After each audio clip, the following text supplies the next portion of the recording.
মৰমৰ ষ্টুডেণ্টছ আজি আমি পঢ়িম ক্লাছ 10 মেথছ চেপ্টাৰ নম্বৰ 14 পৰিসংখ্যা। তো ষ্টুডেণ্টছ ইয়াৰ আগতে আমি উদাহৰণ নম্বৰ 1 2 3 পঢ়িছোঁ। আজি আমি তোমালোকক 4 ৰ পৰা কৰি দিম। 4 নম্বৰ উদাহৰণত কি কৰি চাবা, এটা বলাৰে 10খন ক্ৰিকেট খেলত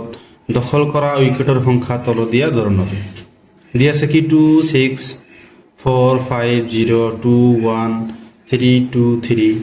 তথ্যখিনিৰ ভুলক মোট নিৰ্ণয় কৰা। তো চাবা ষ্টুডেণ্ট এইটো একেবাৰে সহজ, এইটো কৰি দিব নালাগে, তোমালোকক জাষ্ট ইয়াত আমি বুজাই দিম। চাবা সমাধান প্ৰদত্ত তথ্যৰ বাৰম্বাৰতা তালিকা তল দিয়া ধৰণৰ। তো ষ্টুডেণ্ট চাবা ইয়াত কি সৰু সংখ্যাটো কিমান আছে 0 আৰু ডাঙৰ সংখ্যাটো কিমান আছে 6। তেনেহ'লে আমি উইকেটৰ সংখ্যা কেনেকৈ লিখিম 0 1 2 3 4 5 6। তেনেহ'লে আমি কি লিখিম খেলৰ সংখ্যা আমি কি লিখিম 0 কিমানটা আছে 1 একবাৰ আছে 0 1 কিমান বাৰ আছে একবাৰ 2 কিমান বাৰ আছে 3 বাৰ আছে 1 2 3 3 কিমান বাৰ আছে 2 বাৰ আছে 4 কিমান বাৰ আছে একবাৰে আছে 5 একবাৰ 6 একবাৰ। তো আমাক কি উলিয়াব কৈছে বহুলক। বহুলক মানে কি যি সংখ্যাটো কি বেছিবাৰ দিয়া থাকিবে সেই সংখ্যাটো কি হ'ব বহুলক। যেনেকুৱা 2 কিমান বাৰ আছে 3 বাৰ আছে 3 কিমান বাৰ আছে 2 বাৰ আছে, তেনেহ'লে এই সংখ্যাটো কি হ'ব বহুলক। কিয়? কাৰণ এই দুই সংখ্যাটো 3 বাৰ দি আছে, বেছিভাগ দি আছে, সৰ্বোচ্চ দি আছে, তেনেহ'লে এই দুয়োক আমি কি ক'ব পাৰোঁ বহুলক ক'ব পাৰোঁ। এই লিখি দিবা স্পষ্টভাৱে দুইটা উইকেট দখল কৰা খেলৰ সংখ্যা সৰ্বোচ্চ অৰ্থাৎ কিমান 3 বাৰ দি আছে, সেয়েহে তথ্যৰ বহুলক হ'ল কিমান 2 হ'ব। কাৰণ 2 কিমান বাৰ দি আছে 3 বাৰ দি আছে, এটা তোমালোকক কৰি দিব নালাগে, বুজি পাইছা নিশ্চয়। এতিয়া আমি তোমালোকক এই বহুলক যে ওলায় এইটোৰ ফৰ্মুলা দেখুৱাই দিম। চাবা এইটোৰ ফৰ্মুলাটো আছিল কি,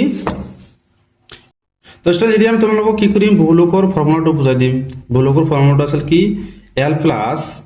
F1 মাইনাছ F0 F0 ক'ব পাৰা তুমি, এইটো divide by 2F1 minus F0 minus F2 into H। এই আখৰবিলাক কি বুজাব তলত দিয়া আছে, তোমালোকে চাই লোৱা। L হ'ল কি বহুলক শ্ৰেণীৰ নিম্নসীমা,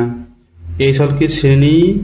অন্তৰালৰ দৈৰ্ঘ্য, সকলো শ্ৰেণীৰ দৈৰ্ঘ্য একে বুলি ধৰা হৈছে।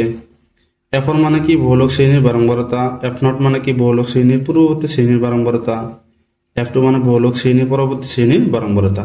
তো ষ্টুডেণ্টছ এই আখৰবোৰ কি বুজাব এইটো তোমালোকে অংক কৰিলে গম পাবা, আৰু যদি গম নোপোৱা তেনেহ'লে আমি কি এইটোৰ কাৰণে এটা ভিডিঅ' বনাই থৈছোঁ,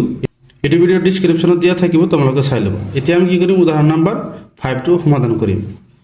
এটা ছাত্ৰ দলে এটা অঞ্চলৰ 20টা পৰিয়ালৰ তথ্যভিত্তিক অধ্যয়ন কৰি পৰিয়ালৰ সদস্য সংখ্যা সন্নিৱিষ্ট কৰি তলৰ বাৰম্বাৰতা তালিকা প্ৰস্তুত কৰিলে। পৰিয়ালৰ আকাৰ কি আছে 1 পৰা 3 লৈকে কিমান আছে 7জন পৰিয়ালৰ সংখ্যা, 3 পৰা 5 লৈকে কিমানজন আছে পৰিয়ালৰ সংখ্যা 8জন, 5 পৰা 7 2, 7 পৰা 9 লৈকে কিমান আছে 2, 9 পৰা 11 লৈকে কি আছে 1। তো এই তথ্যৰ বহুলকটো আমি উলিয়াব লাগে। তো চাবা ষ্টুডেণ্ট তোমালোকক ওলাই দিম, এই আখৰবোৰ তোমালোকক গম পাবা। চাবা ষ্টুডেণ্ট আমাক উদাহৰণ নম্বৰ 5ত কি কৈছে এই অংকটোৰ কি বহুলক উলিয়াব কৈছে, তো উলিয়াম। চাবা ষ্টুডেণ্ট প্ৰথমত কি ফৰ্মুলাটো লিখি লওঁ।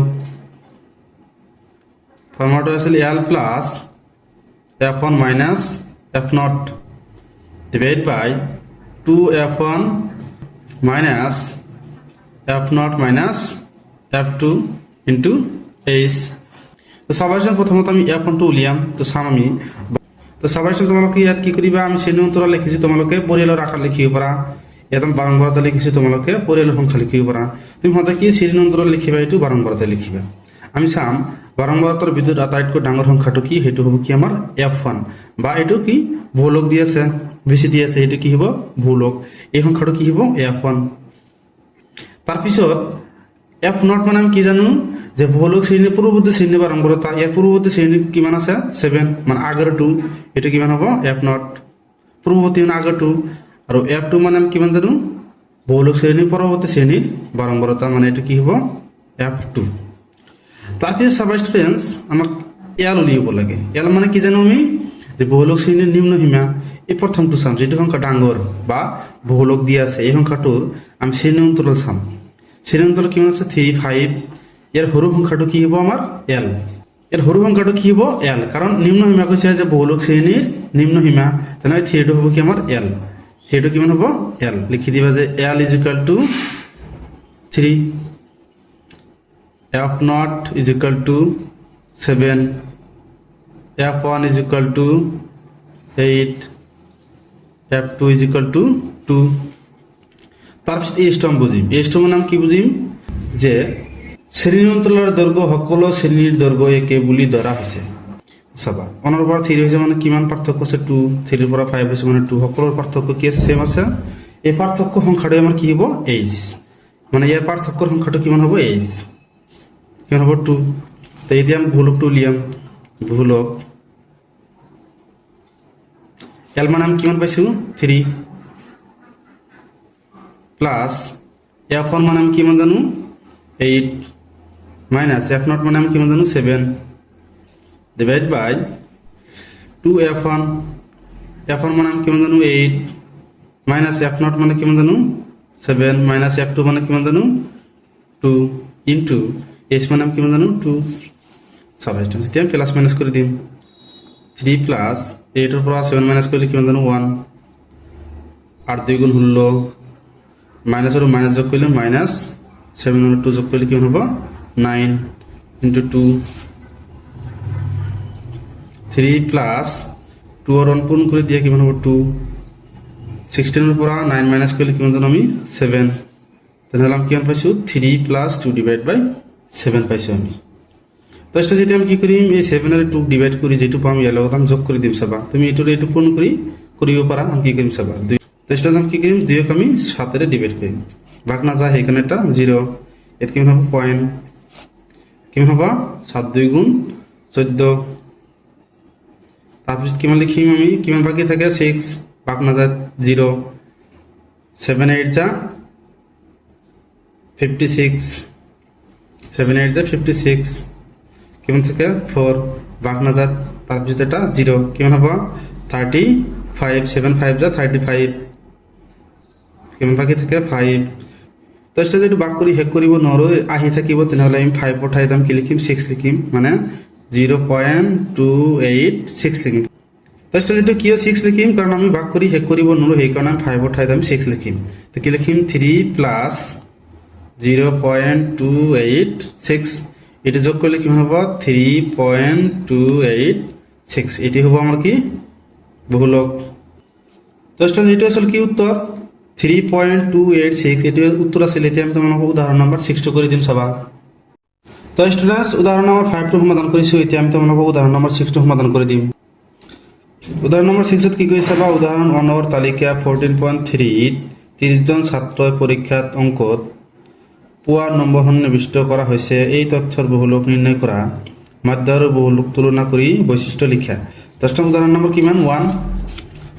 তালিকা কিমান 14.3 তারপর আমরা কি বহুলকটো কি উলিয়াব লাগে এইটো কি অঙ্ক এরপর আমরা কি বহুলকটো উলিয়াব লাগে তো সাবা স্টুডেন্ট তোমালোকক আমি বহুলকটো উলিয়াই দিম সাবা তো স্টুডেন্ট আমি তালিকা 14.3 এর পৰা লৈছো এটো আমি এনেকৈ লিখিছো আমি প্রথমত কি ফর্মুলাটো লিখিলাম বহুলক কি জানো l plus f1 minus f0 2 into f1 minus f0 minus f2 into কি মানে আমি h তো এটা প্রথমত আমি f1 টো উলিয়াম f1 মানে কি বরংবরতার ভিতরে যেটু ডাঙর সংখ্যা দিয়ে থাকিবে এটি কি হবে f1 আর এর পরবর্তী শ্রেণীর বরংবরতাটা কি হবে f0 আর পরবর্তীটা কি মানে হবে f2 তারপর আমি l2 উলিয়াম l মানে কি f1 টু সাম ডাঙর সংখ্যা টু সাম ইয়ার শ্রেণী অন্তরাল কি মানে দিয়েছে 40 পৰা 45 এর নিম্ন সীমাটো কিমান হবে l এই নিম্ন সীমাটো কিমান হবে l আৰু এই শ্ৰেণী অন্তৰাল সকলোবোৰ মাজৰ পাৰ্থক্য কিমান আছে 15 10 এৰ পৰা 25 হৈছে কিমান আছে 15 25 পৰা 40 হৈছে কিমান হ'ব 15 পাৰ্থক্য আছে তেনেহলে এটো কি হ'ব আমাৰ h তে লিখি দিবা যে l = 40 f0 = 3 f1 = 7 f2 = 6 আৰু h = কিমান হ'ব 15 মানে এর পার্থক্য কিমান আছে 15 এতে আমি বহুলকটো উলিয়াম l মানে আমি কিমান জানো 40 plus f1 minus f0 f1 মানে আমি কিমান জানো 7 minus f0 মানে কিমান জানো 3 ডিভাইড বাই 2 into f1 f1 মানে কিমান জানো 7 minus f0 আমি কিমান জানো 3 minus F2 আমি কিমান জানো 6 ইনটু h মানে আমি কিমান জানো 15 এতিয়া আমি প্লাস মাইনাস করে দিম 40 প্লাস 7 এর পর 3 মাইনাস করলে কিমান হবে 4 ডিভাইড বাই 14 এটা যোগ করলে কিমান হবে -9 ইনটু 15 সবা 40 প্লাস 4 ডিভাইড বাই এটা মাইনাস করলে কিমান হবে 5 ইনটু 15 5 এর এটা আমি ডিভাইড করি পারো কিমান 3 তো এটা পূরণ করে দিয়া কিমান হবে 12 তো স্টুডেন্টস সবা 40 আর 12 যোগ করলে কিমান হবে 52 লাস্টে লিখে দিবা যে থেকে